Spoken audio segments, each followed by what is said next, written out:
Zamanında İsrail'in Körfez'de bir ticaret ofisi açtığı ilk ülke olan Katar, Hamas'la arasındaki yakın ilişki sayesinde 7 Ekim sonrası süreçte İsrail ve Hamas arasında kritik bir arabulucu olarak öne çıktı. Katar'ın bu arabuluculuk rolünü mümkün kılan faktörler neler? Katar'ın Hamas'la ilişkileri nasıl ve neden güçlendi? Bugün için diplomatik kazanım sağlayan ilişki önümüzdeki dönem ülkeye ne gibi sorunlar getirebilir? GZT'nin 10-10 Orta Doğu serisinin bu videosunda bu konuyu ele alacağız.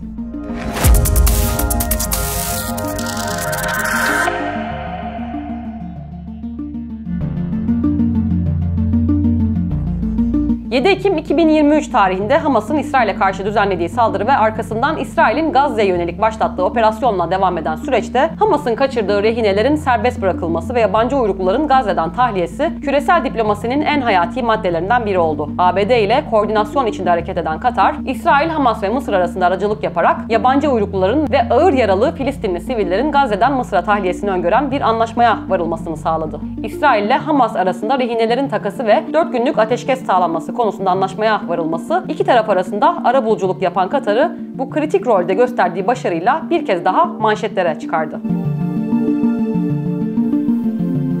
Katar'ın Hamas'la geçmişten gelen yakın ilişkileri kuşkusuz bu rolü oynayabilmesini mümkün kılan en önemli unsur. Hamas'ın mevcut lideri İsmail Haniyeh ve bir önceki lideri halihazırda örgütün yurt dışı sorumlusu olan Halid Meşal'in Katar'ın başkenti Doha'da yaşaması Katar-Hamas ilişkilerinin en somut göstergelerinden. Hamas'la ilişkiler Katar'ı aynı zamanda hassas ve riskli bir diplomatik pozisyona soksa da bu ilişki ülkenin 7 Ekim sonrası süreçte vazgeçilmez bir aktör olarak öne çıkmasına ve küresel diplomaside bu kadar hayati bir rol kapmasına fırsat sundu. Nitekim İsrail bile Katar'ın arabulucu çabalarını takdir etmekten çekinmedi. Ulusal Güvenlik Danışmanı Hanegbi, Körfez ülkesinin insani çözümlerin kolaylaştırılmasında önemli bir taraf ve paydaş haline geldiğini söyledi. Hanegbi sosyal medya hesabından Katar'ın diplomatik çabaları şu anda çok önemli diye yazdı. Söz konusu arabuluculuk rolü şu an için kazanım olarak görünüyor. Ancak orta ve uzun vadede Hamas'la ilişkilerin Katar'a ne gibi bir maliyeti olacağı ayrı bir soru işareti. Bu kısmı tartışmadan önce bugün Katar'ın arabuluculuğunu mümkün kılan Hamas ilişkisine kısaca bir göz atalım.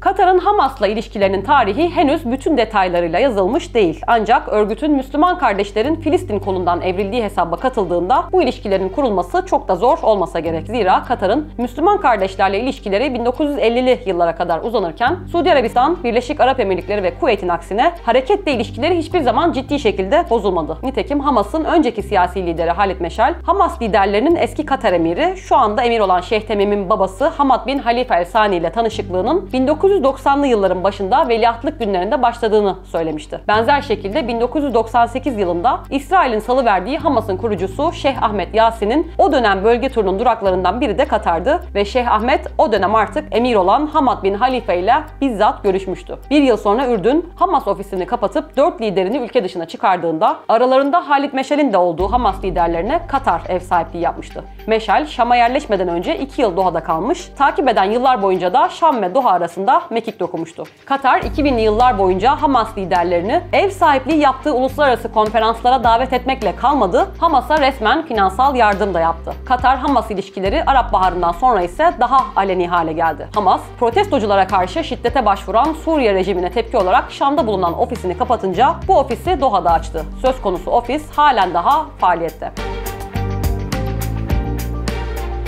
Ancak aynı dönemde Katar'ın ABD ile de müttefik olarak kalmak için çabaladığını da not edelim. Katar, ABD'nin bölgedeki en büyük hava üssüne El Udeyd'de Amerika'nın etkin düşünce kuruluşu Brookings'e ve Georgetown gibi prestijli üniversitelerine ev sahipliği yapmakta. Bununla birlikte Katar, aslında zamanında Körfez ülkeleri arasında İsrail'le kısmi de olsa normalleşme yolunda ilk adımları atan ülkeydi. 1995 yılının Ekim ayında İsrail'le ekonomik ilişkiler geliştirmek istediğini açıkladı. Bir ay sonra İsrail, Katar'dan sıvılaştırılmış doğal gaz ithal etmeye karar verdi. 96 yılının Nisan ayında dönemin İsrail Başbakanı Şimon Peres Katar'ı ziyaret etti. Bu ziyaretten bir ay sonra da İsrail Ticaret Ofisi Doha'da açıldı. Bu ofis İsrail'in 2008'de Gazze'ye gerçekleştirdiği askeri saldırıya kadar da açık kalmaya devam etti. Aynı tarihe kadar iki ülke arasındaki ilişkiler diğer Arap ülkelerinden gelen itirazlara ve eleştirilere rağmen devam etti. Doha merkezli El Cezire kanalının İsrail'i harita üzerinde göstermesi ve yetkililerini canlı yayınlarda konuk etmesi, Katar'ın ev sahipliği yaptığı uluslararası konferanslara İsrail'den de katılımcıların davet edilmesi, İsrail'in o dönem bölge halkı gözünde normal kabulüne katkı sağladı. Katar'ın İsrail'le ilişkileri 2008 yılının sonundaki Gazze saldırısına kadar yolunda devam etti. İsrail İstihbarat Teşkilatı Mossad'ın başkanı David Barnea'nın 7 Ekim sonrası rehinelerin serbest bırakılması çabalarını görüşmek üzere Katar'a gitmesi, ilişkilerin bu uzun tarihi açısından bakıldığında bir istisna teşkil etmiyor. Aynı şekilde Katar Emiri Şeyh Tamim'in Dubai'deki iklim zirvesi COP28 kapsamında İsrail Cumhurbaşkanı Herzog'la tokalaştığı karede. Zira Baba Emir Hamad bin Halife de 2000 yılında dönemin İsrail Başbakanı Ehud Barak ile Birleşmiş Milletler Yeni Bin Yıl temalı toplantısı için gittiği New York'ta görüşmüş. Gelen eleştirilere ise kiminle görüşeceğimize dair kimseden izin almıyoruz diyerek tepki göstermişti. Şeyh Tamim'in Herzog'la tokalaşması da aslında ülkenin uzun yıllardır inşa ettiği ve bir hayli önemsediği tüm taraflarla konuşan arabulucu imajını pekiştirmeye hizmet etti. Hamas tarafından kaçırılan rehinelerin serbest bırakılması için arabuluculuk yapmanın Katar diplomasisi için stratejik kazanımlar getirdiğine şüphe yok. Rehinelerden bazılarının Avrupa ve Amerika vatandaşı olması, batılı ülkelerin de Doha'nın çabalarını desteklemesini bir nevi zorunlu kılıyor. Bu da Katar'ın uluslararası arenada elini güçlendiriyor. Öte yandan Katar'ın arabuluculuk rolü yeni değil. 7 Ekim'le de başlamadı. Körfez ülkesinin 2000'li yıllar boyunca ihtilafa düşen aktörler arasında müzakere zemini sağlama konusunda uzunca bir geçmişi var. Bu noktada arabuluculuğun uzun yıllardır Katar'ın en fazla yatırım yaptığı ve güçlendirmeye çalıştığı diplomatik kaslarından biri olduğunu söylemek mümkün. Katar'ın bu rolü ne kadar benimsediğini vurgulamak için uluslararası anlaşmazlıkların barışçıl çözümünün ülkenin anayasasında da yer aldığını ve bunun milli güvenlik stratejisinin bir parçası olarak görüldüğünü de not edelim.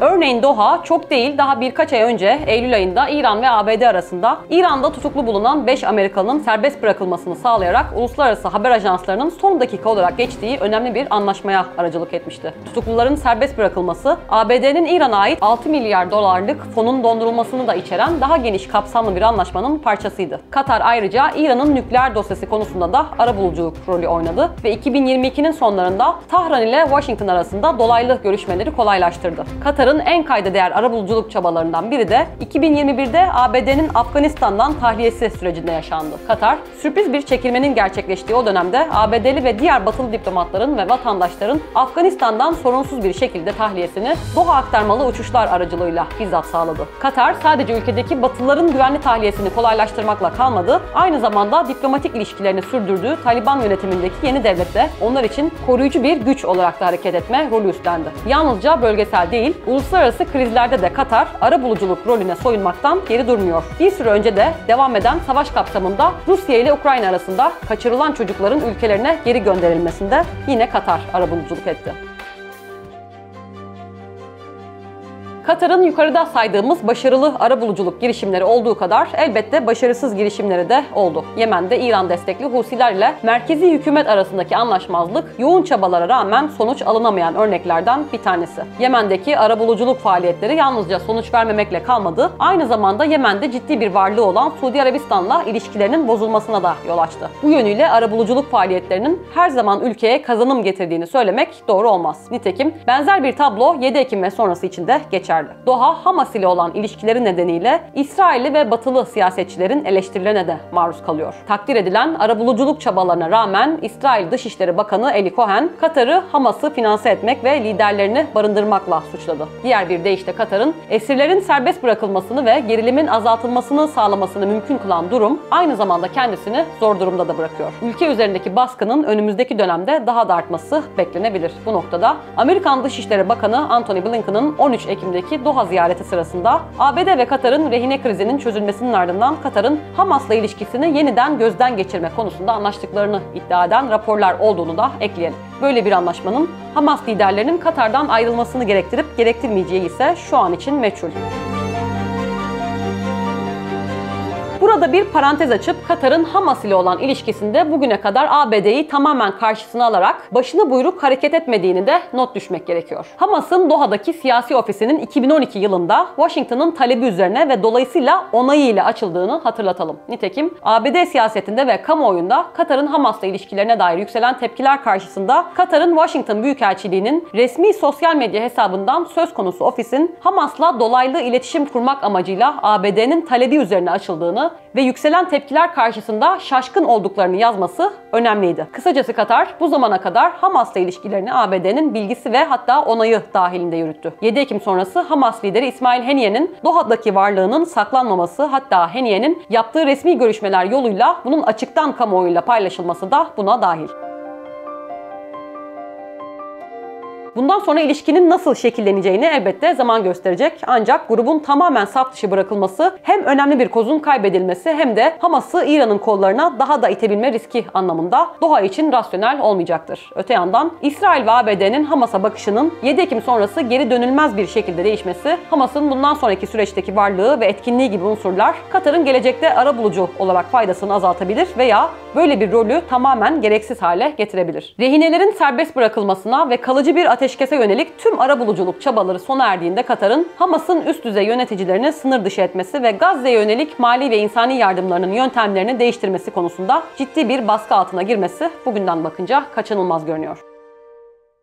Diğer bir deyişle Katar'ın esirlerin serbest bırakılmasını ve gerilimin azaltılmasını sağlamasını mümkün kılan durum aynı zamanda kendisini zor durumda da bırakıyor. Ülke üzerindeki baskının önümüzdeki dönemde daha da artması beklenebilir.